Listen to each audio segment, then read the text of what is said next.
जय हिंद दोस्तों। आज हम राजस्थान के राज्यपाल के बारे में चर्चा करेंगे। राजस्थान का वह राज्यपाल जो किसी राज्य या केंद्र शासित प्रदेश में मुख्यमंत्री रहे।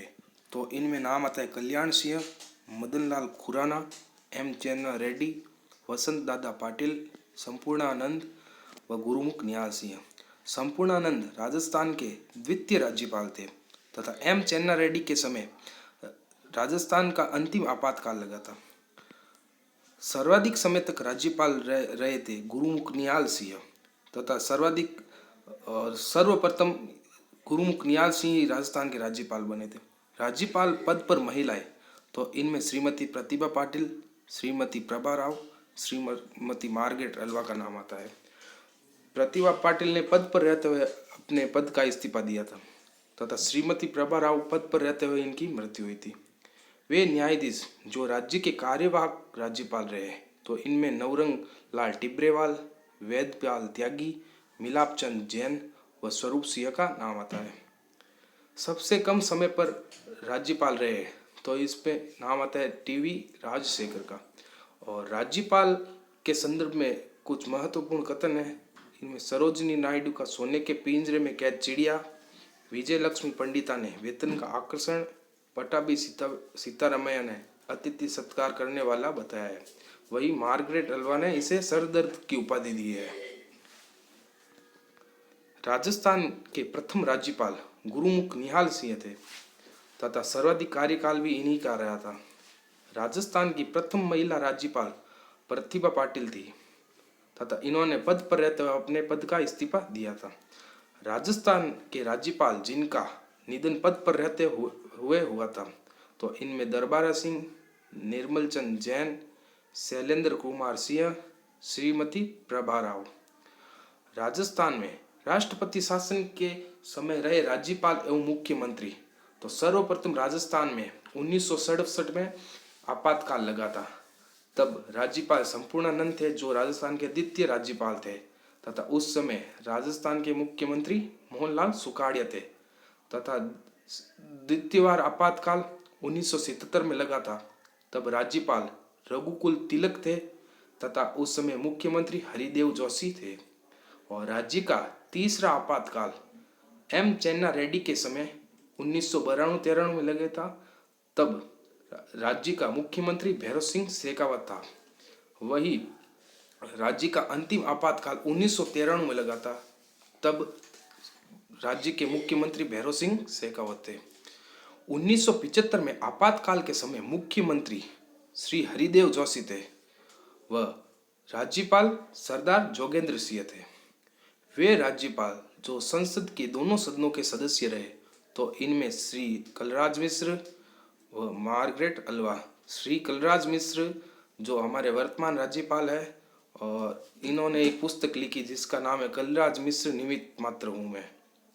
वे राज्यपाल जो लोकसभा अध्यक्ष भी रहे हैं तो इनमें श्री बलीराम भगत, शिवराम पाटिल, सरदार हुकुम सिंह का नाम आता है।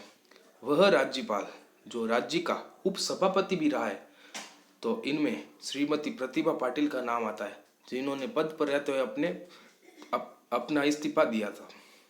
राज्यपाल जो किसी विधानसभा में स्पीकर रहा है तो इनमें श्री दरबारा सिंह का नाम आता है।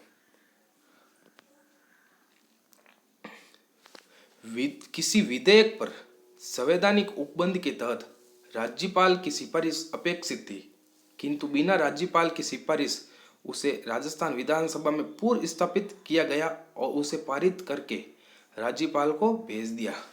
अब जहाँ राज्यपाल अनुमति देता है तो अधिनियम अविधिमान्य नहीं होगा।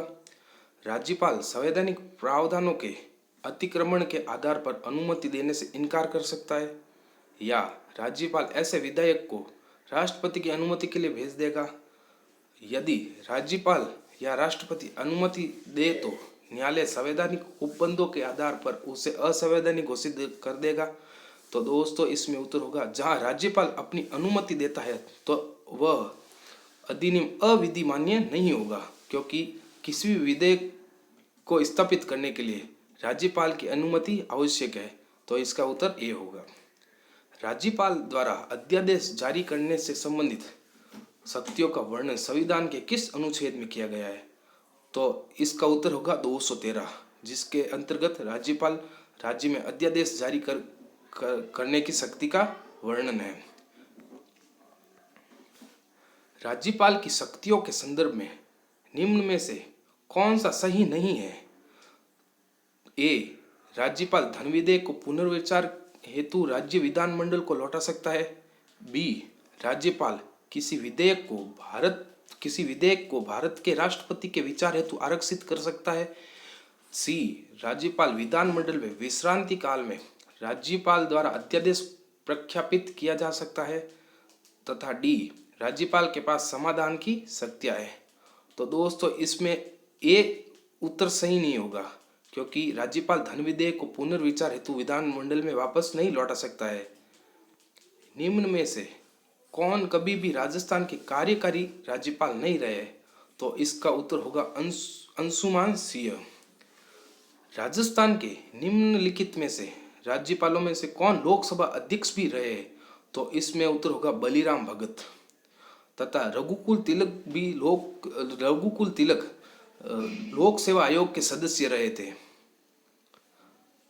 राजस्थान के निम्नलिखित में से किस राज्यपाल और राज्यपालों ने अपना कार्यकाल पूर्ण होने से पूर्व ही पद से त्याग पत्र दे दिया था? तो इसमें 1 दरबारा सिंह, 2 मदनलाल खुराना, 3 प्रतिभा पाटिल। तो इसमें उत्तर होगा मदनलाल खुराना एवं प्रतिभा पाटिल, 2 और 3। निम्न में से कौन सा पद राजस्थान के राज्यपाल द्वारा सुशोभित नहीं होता है? ए, राजस्थान राज्य के संवैधानिक प्रमुख। बी, राज्य विश्वविद्यालयों के कुलाधिपति। सी, अध्यक्ष red cross society Rajasthan. D, अध्यक्ष अरावली प्रबंध बोर्ड। तो इसमें उत्तर होगा ए, राजस्थान राज्य के संवैधानिक प्रमुख नहीं होते हैं तथा इन तीनों के अध्यक्ष होते हैं। राजस्थान में पूर्व सैन्य कर्मियों के हितलाभों के लिए समेकित निधि की प्रबंध समिति के अध्यक्ष कौन है?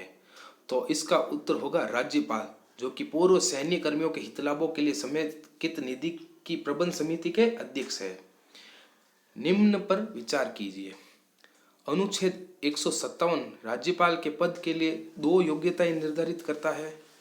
राज्यपाल द्वारा व्यवस्थापिका का सदस्य होना चाहिए। नियुक्ति से पूर्व राज्यपाल को 40 वर्ष की आयु पूर्ण कर लेनी चाहिए। तो इसमें अनुच्छेद 157 राज्यपाल पद के लिए 2 योग्यताएं निर्धारित करता है, यह सही है। तथा राज्यपाल राज्य व्यवस्थापिका का सदस्य होना चाहिए, यह कथन गलत होगा। नियुक्ति से पूर्व राज्यपाल को 40 वर्ष की आयु पूर्ण करनी चाहिए, यह कथन भी गलत होगा, क्योंकि राज्यपाल को 35 वर्ष की आयु पूर्ण करनी लेनी चाहिए। तो इसमें उत्तर होगा सिर्फ कथन ए सही है। राज्य विधानमंडल द्वारा पारित विधेयक तब तक कानून का रूप नहीं ले सकता है जब तक कि विधानसभा अध्यक्ष की सहमति प्राप्त न हो जाए। बी, मंत्रिपरिषद उसे स्वीकृत न करे। सी, उस पर राज्यपाल हस्ताक्षर न कर दे। डी, राष्ट्रपति की स्वीकृति प्राप्त न हो जाए। तो दोस्तों इसका उत्तर होगा सी, उस पर राज्यपाल का हस्ताक्षर न कर दे। यानी जब तक राज्यपाल किसी विधेयक पर हस्ताक्षर नहीं करता है तब तक वह विधेयक पारित नहीं होता है। एक राज्य के राज्यपाल के संदर्भ में निम्न कथनों में से कौन से सही है? तो 1, राज्य की कार्यपालिका की शक्तियां इसमें निहित है। इनकी उम्र 35 वर्ष पूर्ण होनी चाहिए। यह अपने पद पर राष्ट्रपति की मर्जी पर ही बने रहते हैं। इनकी बर्खास्तगी के कारण संविधान में उल्लेखित नहीं है। तो इसमें उत्तर होगा उपयुक्त सभी। राज्य की कार्यपालिका शक्तियां इसमें निहित होती है, जो कि अनुच्छेद 154 में वर्णित है। इनकी उम्र 35 वर्ष होनी चाहिए, जो कि इनकी योग्यताओं में निहित है, जो कि 157 में है। यह अपने पद पर राष्ट्रपति की मर्जी पर ही बने रहते हैं। ये राष्ट्रपति के प्रसाद पर्यंत ही अपने पद पर बने रहते हैं और इनकी बर्खास्तगी के कारण संविधान में उल्लेखित है। जय हिंद दोस्तों, धन्यवाद।